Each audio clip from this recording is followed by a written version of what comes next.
പെട്ടാൽ എന്ന വാക്കിനെ യാഥാർത്ഥ്യമാക്കുന്ന തരത്തിലൊരു സിനിമ.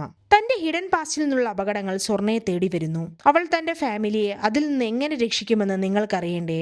അതെങ്ങനെയെന്ന് മനസ്സിലാക്കാൻ വേണ്ടി ഈ മൂവിയുടെ എക്സ്പ്ലനേഷൻ മുഴുവൻ കാണുക.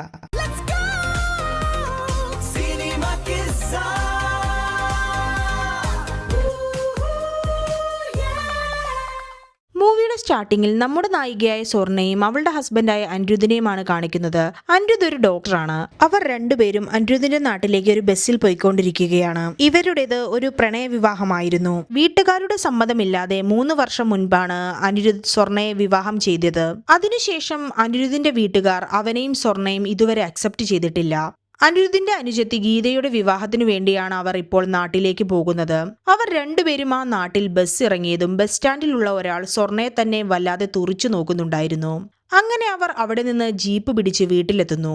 വീട്ടിലെത്തിയപ്പോൾ സ്വർണയ്ക്ക് അനിരുദ്ധിന്റെ വീട്ടുകാർ തന്നെ സ്വീകരിക്കുമോ എന്നൊരു ടെൻഷനുണ്ട്. അനിരുദ്ധിനെയും സ്വർണയും അനുജനായ ശരത്ത് സ്വീകരിച്ചു കൊണ്ടുപോകുന്നു. ശരത്തായിരുന്നു അനിരുദ്ധിനെയും സ്വർണയും വീട്ടിലേക്ക് ക്ഷണിച്ചത്. അനിരുദ്ധ് വരുന്ന കാര്യം വീട്ടിൽ ആർക്കും അറിയില്ലായിരുന്നു. അനിരുദ്ധിന്റെ അച്ഛൻ രാമയ്യ ഇപ്പോഴും അനിരുദ്ധിനോട് ക്ഷമിച്ചിട്ടില്ല. അനിരുദ്ധ് വന്നത് കണ്ട രാമയ്യ അവനെ കണ്ട് മുഖം തിരിക്കുന്നുണ്ട്. സ്വർണയ്ക്ക് വല്ലാതെ അൺകംഫർട്ടബിൾ ഫീൽ ആകുന്നുണ്ട്. അവിടെയുള്ള എല്ലാവരും സ്വർണയെ തുറിച്ചു നോക്കുകയാണ്. അനിരുദ്ധിനെ കല്യാണത്തിൽ വിളിച്ചതിന് രാമയ്യ ശരത്തിന്റെ അടുത്ത് ദേഷ്യപ്പെടുന്നുണ്ട്. അനുജത്തിക്ക് അവളുടെ ചേട്ടൻ കല്യാണത്തിന് വരണമെന്ന് ആഗ്രഹമുള്ളത് കൊണ്ടാണ് അവൻ വിളിച്ചതെന്ന് ശരത് പറയുന്നു. ആർക്കും തങ്ങൾ വിവാഹത്തിന് പങ്കെടുക്കണമെന്ന് ആഗ്രഹമില്ലെന്ന് തോന്നിയ അനിരുദ്ധ് സ്വർണയെ വിളിച്ചുകൊണ്ട് പോകാൻ ഇറങ്ങുകയാണ്.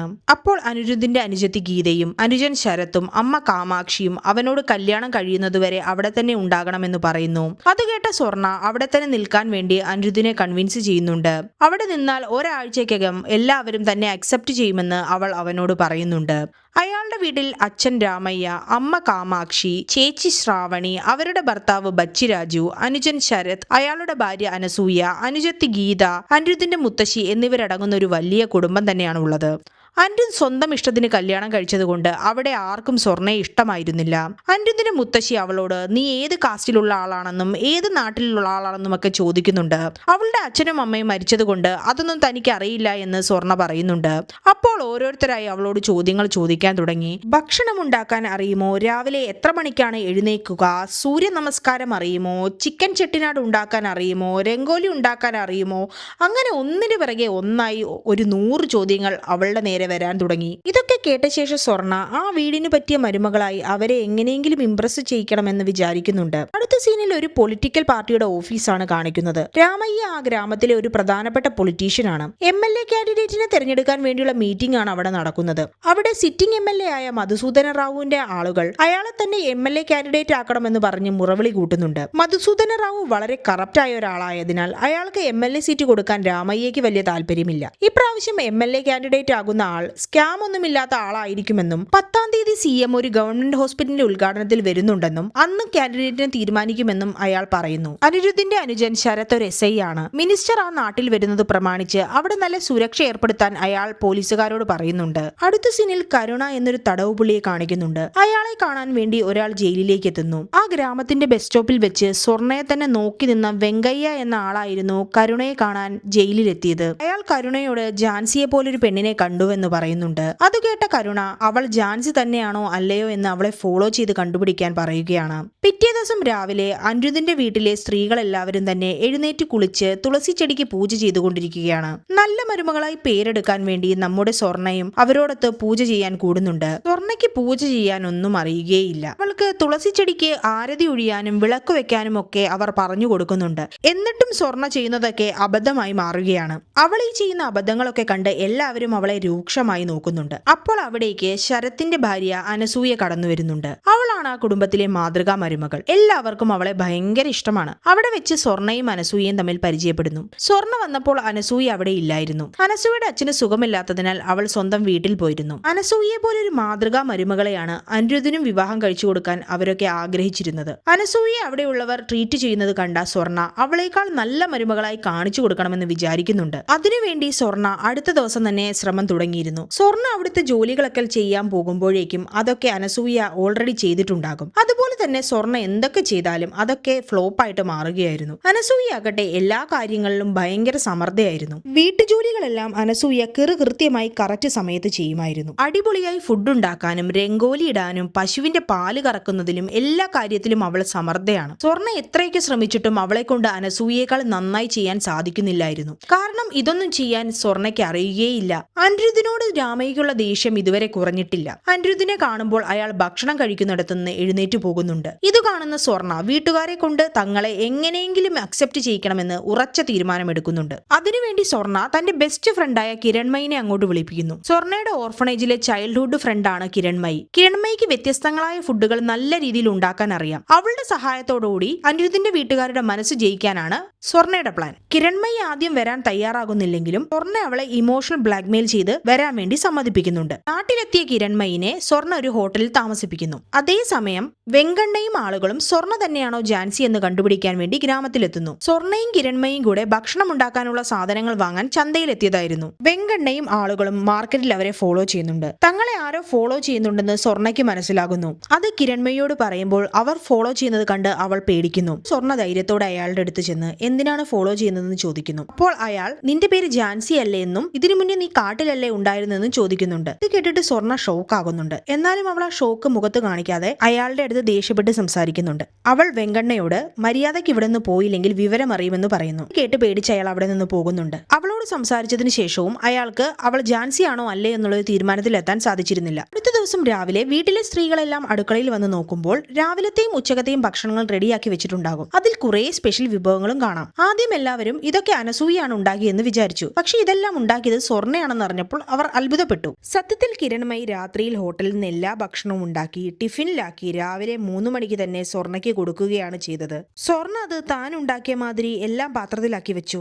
ആ ഭക്ഷണം കഴിച്ച് എല്ലാവരും സ്വർണ്ണയുടെ കുക്കിങ്ങിനെ പുകഴ്ത്തി. അതിനുശേഷം സ്വർണ്ണ ഉത്തമ മരുമകളെ പോലെ വീട്ടിലെ എല്ലാ ജോലികളും ചെയ്യാൻ തുടങ്ങി. പൂജ ചെയ്യുക, പശുവിന്റെ പാല് കറക്കുക, രംഗോലി ഇടുക എല്ലാം അവൾ ഹിരൺമയുടെ സഹായത്തോടെ ചെയ്യാൻ തുടങ്ങി. അങ്ങനെ പതുക്കെ അവൾ എല്ലാവരുടെയും പ്രിയപ്പെട്ട മരുമകളായി മാറി. ഇതിനിടയിൽ രാമയ്യയ്ക്കും അനിരുദ്ധിനോടുള്ള ദേഷ്യം കുറഞ്ഞു വന്നിരുന്നു. ആ വീട്ടിലുള്ള എല്ലാവരും സ്വർണ്ണയുടെ അടുത്ത് ഭയങ്കര ക്ലോസ് ആയി തുടങ്ങിയിരുന്നു. ഇതൊക്കെ കണ്ട അനസൂയയ്ക്ക് സ്വർണ്ണയുടെ അടുത്ത് അസൂയായി തുടങ്ങിയിരുന്നു. വെങ്കണ്ണ കരുണയെ വിളിച്ച് അത് ജാൻസിയാണോ അല്ലയോ എന്ന് കൺഫേം ചെയ്യാൻ സാധിക്കുന്നില്ല എന്ന് പറയുന്നുണ്ട്. അവൾ ജാൻസിയാണോ അല്ലയോ എന്ന് അറിയാൻ വേണ്ടി വേറെന്തെങ്കിലും വഴിയുണ്ടോ എന്ന് വെങ്കണ്ണ കരുണയോട് ചോദിക്കുന്നുണ്ട്. അപ്പോൾ കരുണ അവരോട് അവളെ കൊല്ലാൻ പറയുന്നുണ്ട്. അവൾ ജാൻസി ആണെങ്കിൽ കൊല്ലാൻ പോയ ആൾ മരിക്കുമെന്നും ജാൻസി അല്ലെങ്കിൽ അവൾ മരിക്കുമെന്നും കരുണ പറഞ്ഞു. കരുണയ്ക്ക് ജാൻസിയിൽ അത്ര കോൺഫിഡൻസ് ആയിരുന്നു. കരുണ പറഞ്ഞതുപോലെ തന്നെ ചെയ്തു നോക്കാൻ അവരും തീരുമാനിക്കുന്നുണ്ട്. അനിരുദ്ധിന്റെ മുത്തശ്ശിക്ക് കുറച്ചു ദൂരെയുള്ള ഒരു അമ്പലത്തിൽ ദർശനത്തിന് പോകണമെന്ന ആഗ്രഹം പറയുന്നു. ബച്ചി രാജു അവിടുത്തെ സ്ത്രീകളെ എല്ലാവരെയും കൂട്ടി അമ്പലത്തിലേക്ക് പോവുകയാണ്. ആ അമ്പലം MLA മധുസൂദനന്റെ ഗ്രാമത്തിലാണ്. MLA സീറ്റ് മധുസൂദനന് കൊടുക്കാത്തതിൽ ദേഷ്യമുള്ള അയാളുടെ അനുയായികൾ അമ്പലത്തിൽ വെച്ച് രാമയ്യയുടെ ഫാമിലിയെ കാണുന്നുണ്ട്. മധുസൂദനന്റെ ആളുകൾ തങ്ങളെ ഫോളോ ചെയ്യുന്നുണ്ടെന്ന് സ്വർണ്ണ മനസ്സിലാക്കി. തങ്ങളെ അറ്റാക്ക് ചെയ്യാനാണ് അവർ വന്നതെന്നും അവൾക്ക് മനസ്സിലായി. അപ്പോൾ സ്വർണ്ണ തന്റെ ഫാമിലി അവിടെ നിന്ന് രക്ഷിച്ചുകൊണ്ട് അവരെ ഡൈവേർട്ട് ചെയ്തതിനു ശേഷം കാറിൽ കയറുന്നു. കാറിന്റെ ചാവി ബച്ചിരാജുവിന്റെ കയ്യിൽ നിന്ന് വാങ്ങി അവൾ കാറിൽ കയറി അവരെയും കൂട്ടി രക്ഷപ്പെടുന്നു. മധുസൂദനന്റെ ആളുകൾ അവരെ പിന്തുടരുന്നുണ്ടെങ്കിലും സ്വർണ്ണയുടെ ഡ്രൈവിംഗ് സ്കില്ലുകൾ ഉപയോഗിച്ച് അവൾ വന്നവരെ എല്ലാം അടിച്ചു പറത്തി ഫാമിലിയെ രക്ഷിച്ച് വീട്ടിലെത്തിക്കുന്നു. ഈ ഒരു സംഭവത്തോടെ അനിരുദ്ധിന്റെ ഫാമിലി അവളുടെ അടുത്ത് കൂടുതൽ ഇംപ്രസ് ആകുകയാണ്. ആ വീട്ടിലുള്ള എല്ലാവരും സ്വർണ്ണയാണ് നല്ല മരുമകൾ എന്ന് പറയാൻ തുടങ്ങുന്നുണ്ട്. ഇത് കേൾക്കുന്ന അനസൂയയ്ക്ക് കൂടുതൽ കലിപ്പാവുകയാണ് ചെയ്യുന്നത്. അനിരുദ്ധിന്റെ അമ്മ സ്വർണ്ണയ്ക്ക് പാരമ്പര്യമായി കൈമാറി വരുന്ന ആഭരണങ്ങൾ കൊടുക്കുന്നുണ്ട്. സ്വർണ്ണ ആഗ്രഹിച്ചതുപോലെ എല്ലാം നടക്കുന്നത് കണ്ട് അവൾ ഒത്തിരി സന്തോഷിക്കുകയാണ്. അന്ന് രാത്രി 3 മണിക്ക് കരുണയുടെ ആളുകൾ സ്വർണ്ണയെ പിന്തുടർന്ന് അവരുടെ വീട്ടിലെത്തുന്നു. കിരൺമയി ഭക്ഷണം കൊണ്ടുവരുന്നത് കാത്ത് സ്വർണ്ണ അവിടെ ഉണർന്നിരിപ്പുണ്ടായിരുന്നു. ആരോ വീട്ടിൽ കയറാൻ ശ്രമിക്കുന്നുണ്ടെന്ന് മനസ്സിലാക്കിയ സ്വർണ്ണ ഒരു ചട്ടുകവുമായി പുറത്തെത്തുന്നുണ്ട്. സ്വർണ്ണയെ വീടിന് പുറത്തു കണ്ട വെങ്കണ്ണ അവളുടെ അടുത്ത് പോയി സംസാരിക്കുകയാണ്. അവളുടെ അടുത്ത് വീണ്ടും അയാൾ നീ ജാൻസി ആണോ അല്ലയോ എന്ന് ചോദിക്കുന്നു. ജാൻസി ആണെന്ന് സമ്മതിച്ചാൽ ഇവിടെ നിന്ന് പോകാമെന്നും അല്ലെന്ന് പറഞ്ഞാൽ അവളെ കൊല്ലുമെന്നും പറഞ്ഞ് ഭീഷണിപ്പെടുത്തുന്നു.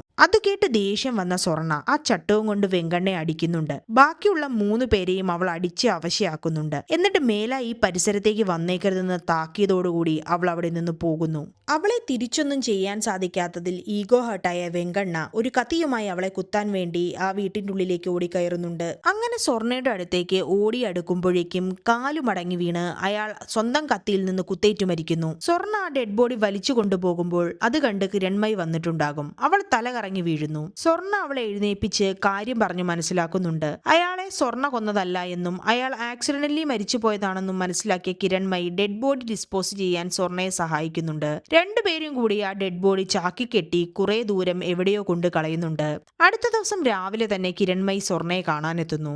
അപ്പോൾ സ്വർണ്ണ സ്വർണ ഈ നടക്കുന്നതിന്റെ കാരണം കിരൺമയിയോട് പറയുന്നുണ്ട്. അനാഥാലയത്തിൽ സ്വർണയും കിരൺമയും ഒരുമിച്ചായിരുന്നു ചെറുപ്പം മുതൽ. കിരൺമയിയെ ഒരു കുടുംബം ദത്തെടുത്ത് കൊണ്ടുപോയതിൽ പിന്നെ സ്വർണ തനിച്ചായിരുന്നു. അവളുടെ ഹോസ്റ്റൽ വാർഡന്റെ ഹരാസ്മെന്റ് കാരണം സ്വർണ അനാഥാലയത്തിൽ നിന്ന് രക്ഷപ്പെട്ടു പോകുന്നുണ്ട്. അവിടെ നിന്ന് പോന്ന ശേഷം അവൾ ഏതൊക്കെയോ ജോലികൾ ചെയ്ത് ജീവിച്ചു പോന്നു. പിന്നെ ഒരു ഹോസ്റ്റലിൽ ജോലി ചെയ്ത് ഡിസ്റ്റൻസ് ആയി പഠിച്ചുകൊണ്ടിരുന്നു. അവിടെയും അവളെ ഒരാൾ ഹരാസ് ചെയ്തുകൊണ്ടിരിക്കുകയുണ്ടായി. പക്ഷേ അതിനെതിരെ പ്രതികരിക്കാൻ അവൾക്ക് സാധിക്കുന്നില്ലായിരുന്നു. വല്ലാത്ത ഭയമായിരുന്നു അവൾക്ക്. അപ്പോഴാണ് ഒരു കൂട്ടം ആ ഹോസ്റ്റലിൽ താമസിക്കാൻ എത്തിയത്. പോലീസിൽ രക്ഷപ്പെട്ടാണ് അവർ അവിടെ എത്തിയത്. ആ ഗ്രൂപ്പിന്റെ തലവനായിരുന്നു കരുണ. ആ ഗ്രൂപ്പിൽ ഉണ്ടായിരുന്നവർക്ക് പേടിയേ ഇല്ലായിരുന്നു. ഭയത്തെ തോൽപ്പിച്ചാൽ മാത്രമേ നീ വിചാരിക്കുന്നത് കിട്ടുകയുള്ളൂ എന്ന് അവർ പറയുന്നത് കേൾക്കുന്ന സ്വർണ തന്നെ രാത്രിയിൽ വന്ന് ഹരാസ് ചെയ്യുന്ന ആൾക്കെതിരെ പ്രതികരിക്കാൻ തീരുമാനിക്കുന്നു. അന്ന് രാത്രി അയാൾ വന്നപ്പോൾ അവൾ വാതിൽ തുറന്നു വെച്ചിരുന്നു. എന്നിട്ട് അയാൾ അവളെ തൊടാൻ നോക്കിയപ്പോൾ അവൾ കത്തിയെടുത്ത് അയാളെ കുത്തിക്കൊല്ലുന്നു. അതുകൊണ്ട് കരുണയും കൂട്ടരും സ്വർണയെ അവരുടെ കൂടെ കൂട്ടിക്കൊണ്ടു പോകുന്നു. അവരെല്ലാം ഒരു കാട്ടിലാണ് താമസിക്കുന്നത്. എന്നിട്ട് കരുണ അവൾക്ക് ജാൻസി എന്ന് പേരിട്ടു. കരുണ അവന്റെ കൂടെ തന്നെ അവളെ നിർത്തി എല്ലാം പഠിപ്പിച്ചു കൊടുക്കുന്നുണ്ട്. സ്വർണയ്ക്ക് അടിതടിയും ഗണ്ണും എല്ലാവിധ ട്രെയിനിങ്ങുകളും കരുണയും കൂട്ടരും കൊടുക്കുകയാണ്. കരുണയ്ക്ക് ജാൻസിയെ ഭയങ്കര ഇഷ്ടമാകുന്നുണ്ട്. സ്വർണ സ്റ്റാർട്ടിങ്ങിൽ കരുണ നല്ലവനാണെന്ന് വിചാരിച്ച് അവൻ പറയുന്നതൊക്കെ ചെയ്യുമായിരുന്നു. പക്ഷേ പോകെ പോകെ കരുണയുടെ ശരിയായ സ്വഭാവം പുറത്തു വരുന്നു. കരുണ പൈസയ്ക്ക് വേണ്ടി ആളുകളെ കൊല്ലുന്നയാളായിരുന്നു. അതുപോലെ തന്നെ തന്റെ കൂടെയുള്ളവരെ കൊണ്ടും തെറ്റായ കാര്യങ്ങൾ അവൻ ചെയ്യിപ്പിക്കുന്നുണ്ട്. ആരെങ്കിലും കരുണയെ എതിർത്തു പറഞ്ഞാൽ പിന്നെ ഒരു അവസരം കിട്ടുമ്പോൾ കരുണ അവരെയും കൊല്ലുകയുണ്ടായി. കരുണ ചെയ്യുന്നതൊക്കെ തെറ്റാണെന്ന് മനസ്സിലാക്കിയ സ്വർണ അയാളെയും കൂട്ടത്തെയും വിട്ട് രക്ഷപ്പെടാൻ തീരുമാനിച്ചിരുന്നു. പക്ഷേ കരുണ സ്വർണയെ അങ്ങനെയൊന്നും വിടില്ല എന്ന് സ്വർണയ്ക്ക് മനസ്സിലാകുന്നുണ്ട്. അവൾ ഒരു അവസരത്തിന് കാത്തിരുന്നു. എന്നിട്ട് അവൾ പോലീസുകാർക്ക് അവനെക്കുറിച്ചുള്ള ഒരു ടിപ്പ് കൊടുക്കുന്നുണ്ട്. അങ്ങനെ അവനെ പോലീസ് പിടിച്ചു കൊണ്ടുപോയപ്പോഴാണ് സ്വർണ അവിടെ നിന്ന് രക്ഷപ്പെട്ടത്. അതിനുശേഷമാണ് അവൾ ജാൻസി ആയിരുന്ന കാലത്തെ എല്ലാം മറന്ന് പുതിയൊരു ജീവിതം തുടങ്ങിയിട്ടുള്ളത്. അപ്പോഴാണ് അനിരുദ്ധിനെ പ്രേമിച്ച് കല്യാണം കഴിച്ചതും. അവൾ ഇതുവരെ ആരോടും ഇതൊന്നും പറഞ്ഞിട്ടില്ല. അനിരുദ്ധിന് പോലും ഇതൊന്നും അറിയുകയില്ല. ഇതൊക്കെ അവൾ മനസ്സ് തുറന്ന് കിരൺമയിയോട് പറയുകയാണ്. വെങ്കണ്ണയുടെ ബോഡി കൂടെയുള്ള കരുണയുടെ ആളുകൾക്ക് കിട്ടുന്നു. അവർ അത് കരുണയെ അറിയിക്കുമ്പോൾ സ്വർണ ജാൻസി തന്നെയാണെന്ന് കരുണ ഉറപ്പിക്കുന്നു. കരുണ അതറിഞ്ഞ് ജയിലിൽ ഒരു തീപിടുത്തമുണ്ടാക്കി അവൻ മരിച്ചുവെന്ന് വരുത്തി തീർത്ത് അവിടെ നിന്ന് രക്ഷപ്പെടുന്നുണ്ട്. സ്വർണ കിരൺമയിനെ അവളുടെ വീട്ടിൽ തന്നെ കൊണ്ട് താമസിപ്പിക്കുന്നു. സൂര്യയുടെ കല്യാണത്തിന്റെ ചടങ്ങുകൾ നടക്കുകയാണ് അനിരുദ്ധിന്റെ വീട്ടിൽ. കരുണയുടെ ഒരു പ്രസംഗം അനൗൺസ്മെന്റ് ആയി അയാൾ നാട് നീളെ കേൾപ്പിക്കുന്നു. താൻ ഇവിടെ വന്നു എന്ന് സ്വർണയെ അറിയിക്കുകയായിരുന്നു കരുണയുടെ ലക്ഷ്യം. അത് കേട്ട സ്വർണ ആ അനൗൺസ്മെന്റിന്റെ പിറകെ പോകുന്നുണ്ട്. അവിടെ വെച്ച് അവൾ കരുണയുടെ ആളുകളുമായി ഏറ്റുമുട്ടുകയാണ്. അവർ അവളെ കരുണയുടെ അടുത്തേക്ക് കൊണ്ടുപോകുന്നുണ്ട്. സ്വർണയെ കണ്ടിട്ട് കരുണ ഭയങ്കരമായിട്ട് സന്തോഷിക്കുന്നുണ്ട്. അയാൾ അവളെ ജാൻസി എന്ന് വിളിച്ച് സംസാരിക്കുന്നു. അപ്പോൾ അവൾ തന്നെ ജാൻസി എന്ന് വിളിക്കരുതെന്നും തന്റെ പേര് സ്വർണ എന്നാണെന്നും പറയുന്നു. അവൾ കരുണയോട് തനിക്ക് വിവാഹമായി, തനിക്കൊരു ഫാമിലി ഉണ്ട്, അതുകൊണ്ട് തന്നെ വെറുതെ വിടണമെന്നൊക്കെ പറയുന്നുണ്ട്. അത് കേട്ട കരുണ ഞാൻ ജയിലിലായിരുന്നപ്പോൾ നിന്നെക്കുറിച്ച് മാത്രമാണ് ആലോചിച്ചതെന്നും പുറത്തു വന്ന് നിന്നെ കല്യാണം കഴിക്കണമെന്നാണ് വിചാരിച്ചതെന്നും പറയുന്നു. നീ കാരണമാണ് എനിക്കൊരു പുതിയ ലൈഫ് കിട്ടിയതെന്നും എന്നെ മറന്നേക്കെന്നും സ്വർണ കരുണയോട് പറഞ്ഞു. അപ്പോൾ കരുണ നിന്റെ ഫാമിലിക്കും ഹസ്ബൻഡിനും നിന്റെ പഴയ കാലം അറിയുമോ എന്ന് ചോദിക്കുന്നു. അത് കേട്ട് അവൾ ഒന്നും പറയാതിരുന്നു. എന്നിട്ട് അവനോട് കൈകൂപ്പി വെറുതെ വിടാൻ പറയുന്നുണ്ട്. അപ്പോൾ അവൻ ഞാൻ നിന്നെ ഒരിക്കലും ശല്യപ്പെടുത്തില്ല, പക്ഷേ നിന്റെ കുടുംബത്തിലെ ആർക്കെങ്കിലും എന്തെങ്കിലും പറ്റിയാൽ നീ സ്വർണയായിരിക്കുമോ അതോ ജാൻസി ആയിരിക്കുമോ എന്ന് ചോദിക്കുന്നുണ്ട്. അത് കേട്ട സ്വർണ ഒന്നും മിണ്ടാതെ അവിടെ നിന്ന് പോകുന്നുണ്ട്. സ്വർണയ്ക്ക് കരുണ തന്റെ കുടുംബത്തെ എന്തെങ്കിലും ചെയ്യുമോ എന്ന് പേടിയുണ്ട്. അവൾ അനിരുദ്ധിന്റെ അടുത്ത് സത്യങ്ങളെല്ലാം പറയാൻ വേണ്ടി പോകുന്നുണ്ടെങ്കിലും വിവാഹത്തിന് ശേഷം സത്യങ്ങളെല്ലാം പറയാമെന്ന് അവൾ വിചാരിക്കുന്നുണ്ട്. ഇതിനിടയിൽ കരുണ സ്വർണയെ വിളിക്കാൻ വേണ്ടി ഒരു അനൗൺസ്മെന്റ് ഉപയോഗിച്ചിരുന്നല്ലോ. ഇത് കേട്ട പോലീസുകാർ കരുണയുടെ ഗ്യാങ് ഈ ഗ്രാമത്തിലുണ്ടെന്ന് മനസ്സിലാക്കുന്നുണ്ട്. CM വരുന്നത് കൊണ്ട് കരുണ മരിച്ചെങ്കിലും ഗ്യാങ്ങിലുള്ള ബാക്കിയുള്ളവരുടെ ഡീറ്റെയിൽസ് എടുക്കാൻ SI ശരത്തിന്റെ അടുത്ത് പറയുന്നുണ്ട്. രാമയ്യ MLA കാൻഡിഡേറ്റ് ആയി നിർത്താൻ ഉദ്ദേശിച്ചിരുന്ന ആളെ മധുസൂദനൻ ഭീഷണിപ്പെടുത്തി പിൻവാങ്ങിക്കുന്നുണ്ട്. ഇതിൽ ദേഷ്യം വന്ന രാമയ്യ മധുസൂദന്റെ ഒരു ലിക്കർ സ്കാമിന്റെ ഫയൽ റെഡിയാക്കി വെക്കുകയാണ്. അത് CM വരുന്ന ദിവസം CMന് കൊടുത്ത് മധുസൂദനെ ജയിലിലാക്കിയ ശേഷം MLA കാൻഡിഡേറ്റിനെ പ്രഖ്യാപിക്കാനാണ് രാമയ്യ തയ്യാറെടുക്കുന്നത്. ഇതറിഞ്ഞ കരുണ മധുസൂദനുമായി ഒരു ഡീൽ ഉണ്ടാക്കുന്നു. അയാളുടെ സ്കാം ഡീറ്റെയിൽസ് പുറത്തു വരാതിരിക്കാൻ വേണ്ടി കരുണ സഹായിക്കാമെന്ന് പറയുന്നുണ്ട്. അതിനുവേണ്ടി പൈസയും ആളുകളെയും മധുസൂദനൻ കരുണയ്ക്ക് കൊടുക്കുന്നു. അങ്ങനെ CM ആ നാട്ടിൽ വരുന്ന ദിവസമായി. രാമയ്യ CMനെ കാണാൻ വേണ്ടി സ്കാമിന്റെ പേപ്പറുകളുമായി അവിടേക്ക് പോകുന്നുണ്ട്. അപ്പോഴാണ് സ്വർണ വീടിന്റെ മുന്നിൽ കരുണ കരുണയുടെ ഒരു സിമ്പൽ കണ്ടത്. ആ സിമ്പൽ ആരുടെയെങ്കിലും വീട്ടിൽ വരച്ചു കഴിഞ്ഞാൽ അന്നത്തെ ദിവസം ആ വീട്ടിലെ ആരുടെയെങ്കിലും ജീവൻ കരുണ എടുക്കുമെന്നാണ്. ഇതറിയാവുന്ന സ്വർണ്ണ പാനിക് ആവുകയാണ്. അവൾ വീട്ടിൽ നോക്കുമ്പോൾ ശരത്തും അനിരുദ്ധും രാമയ്യയുമാണ് വീട്ടിലില്ലാത്തത്. അവൾ മീൻ വാങ്ങാൻ എന്ന് പറഞ്ഞ് വീട്ടിൽ നിന്ന് ഇറങ്ങുമ്പോൾ അവളുടെ കൂടെ അനസൂയയും വരുന്നുണ്ട്. സ്വർണ്ണയ്ക്ക് കരുണ അടുത്തത് എന്ത് ചെയ്യുമെന്നറിയാം. അവൾ കുറച്ചു കാലം കരുണയുടെ കൂടെ ആയിരുന്നല്ലോ. അതുകൊണ്ട് അവൻ ആരെ എന്ത് എന്നൊക്കെ അവൾക്ക് നല്ല നിശ്ചയമുണ്ട്. അവൾക്ക് കരുണയുടെ ടാർഗറ്റ് രാമയ്യയാണെന്ന് മനസ്സിലാകുന്നുണ്ട്. അങ്ങനെ അവൾ അനസൂയയെ വീട്ടിലേക്ക് തിരിച്ചു വിട്ടതിന് ശേഷം സമ്മേളനം നടക്കുന്ന സ്ഥലത്തെത്തുന്നുണ്ട്. അവിടെ ഒരു ബസ് നിറയെ ഗുണ്ടകൾ രാമയ്യയെ കൊല്ലാൻ വേണ്ടി വന്നിരുന്നു. സ്വർണ്ണ അവരോടൊക്കെ മര്യാദയ്ക്ക് അവിടെ നിന്ന് പൊക്കോളാൻ പറയുന്നുണ്ട്. തന്റെ ഫാമിലിയുടെ മുകളിൽ കൈവച്ചാൽ താൻ വെറുതെ ഇരിക്കില്ല എന്ന് കരുണയോട് പറയാനും അവൾ പറഞ്ഞു. ഇതൊന്നും കേൾക്കാതെ അവളോട് ആ വണ്ടിയിൽ നിന്ന് പോകാൻ അവർ പറയുന്നു. അപ്പോൾ തന്നെ അവൾ ഓരോരുത്തരെയും അടിച്ചു പറത്താൻ തുടങ്ങിയിരുന്നു. ഡ്രൈവറിനോട് ബസ് ഔട്ട്സ്കേർട്ടിലേക്ക് കൊണ്ടുപോകാൻ സ്വർണ്ണ പറഞ്ഞു. ഓടിക്കൊണ്ടിരിക്കുന്ന ബസ്സിൽ ഓരോരുത്തരെയായി സ്വർണ്ണ അടിച്ചു തെറിപ്പിച്ചുകൊണ്ടിരിക്കുകയാണ്. എല്ലാവരെയും തല്ലിയ ശേഷം അവൾ അവിടെ നിന്ന് ഇറങ്ങി പോരുന്നുണ്ട്. CM വന്നപ്പോൾ രാമയ്യ മധുസൂദനെതിരെയുള്ള ലിക്കർ സ്കാമിന്റെ ഫയൽ CMന് കൊടുക്കുന്നുണ്ട്. അത് കണ്ട മധുസൂദനൻ ദേഷ്യപ്പെട്ട് കരുണയുടെ അടുത്ത് വന്ന് രാമയ്യയുടെ ഫാമിലിയെ മുഴുവൻ ഇല്ലാതാക്കാൻ പറയുകയാണ്. ശരത്തിന് ഇതിനിടയിൽ കരുണയുടെ ഗ്യാങ് മെമ്പേഴ്സിന്റെ എല്ലാം ഫോട്ടോയും ഡീറ്റെയിൽസും കിട്ടുന്നു. അതിൽ സ്വർണ്ണയുടെ ഫോട്ടോയും ഡീറ്റെയിൽസും കണ്ട് അവൻ ഞെട്ടുന്നുണ്ട്. അനിരുദ്ധിന്റെ അനുജത്തിയുടെ കല്യാണത്തിന്റെ ഫംഗ്ഷൻ നടന്നുകൊണ്ടിരിക്കുകയാണ്. അവിടേക്ക് കരുണ വരുന്നു. കരുണ സ്വർണ്ണയുടെ കസിനാണെന്ന് പറഞ്ഞാണ് അവിടെ വരുന്നത്. അവനെ കണ്ട് സ്വർണ്ണ ഞെട്ടുന്നുണ്ട്. വേറൊരു വഴിയുമില്ലാതെ സ്വർണ്ണയും കരുണ കസിനാണെന്ന് സമ്മതിക്കുന്നുണ്ട്. സ്വർണ്ണ എന്തിനാണ് കരുണയോട് വന്നതെന്ന് ചോദിക്കുമ്പോൾ നിന്റെ ഫാമിലിയെ കാണാനാണ് വന്നതെന്ന് അവൻ പറയുന്നു. കരുണ അവിടെ കല്യാണത്തിന്റെ സദ്യയും കഴിച്ച് സ്വർണ്ണയെ വെറുപ്പിച്ചുകൊണ്ടിരിക്കുകയാണ്. അതെല്ലാം കഴിഞ്ഞ് സ്വർണ്ണയെ അയാൾ മാറ്റി നിർത്തി സംസാരിക്കുന്നുണ്ട്. നിനക്കെന്താ ഭ്രാന്താണോ? എല്ലാവർക്കും സാമ്പാർ ഉണ്ടാക്കി കൊടുക്കാനാണോ ഞാൻ നിന്നെ ഇത്രയും ട്രെയിനിങ് തന്നതെന്ന് കരുണ ചോദിക്കുന്നു. നീ എന്റെ കൂടെ വന്നാൽ നീ വലിയ ആളായി മാറുമെന്നും കരുണ പറയുന്നുണ്ട്.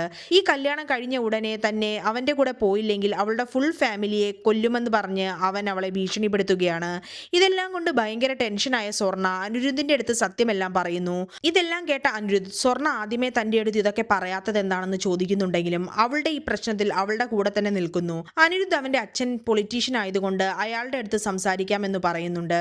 സ്വർണ്ണ ഈ കാര്യങ്ങളൊക്കെ ഓൾറെഡി ശരത്തിന്റെ അടുത്ത് പറഞ്ഞിരുന്നു. കരുണ ജീവിച്ചിരിപ്പുണ്ടെന്നറിഞ്ഞ ശരത് കരുണയെ മധുസൂദനന്റെ അടുത്ത് നിന്ന് അറസ്റ്റ് ചെയ്യുന്നുണ്ട്. അറസ്റ്റ് ചെയ്ത കരുണയും കൊണ്ട് പോകുമ്പോൾ അയാൾ പോലീസുകാരെ കൊന്ന് ആ വണ്ടിയിൽ നിന്ന് രക്ഷപ്പെടുകയാണ്. സ്വർണ്ണ കല്യാണം കഴിഞ്ഞ് അന്ന് രാത്രി ആ കുടുംബത്തിലെ എല്ലാവരോടും സത്യങ്ങൾ തുറന്നു പറയുന്നു. ഇതൊക്കെ കേട്ട് എല്ലാവരും ടെൻഷൻ ആകുന്നുണ്ട്.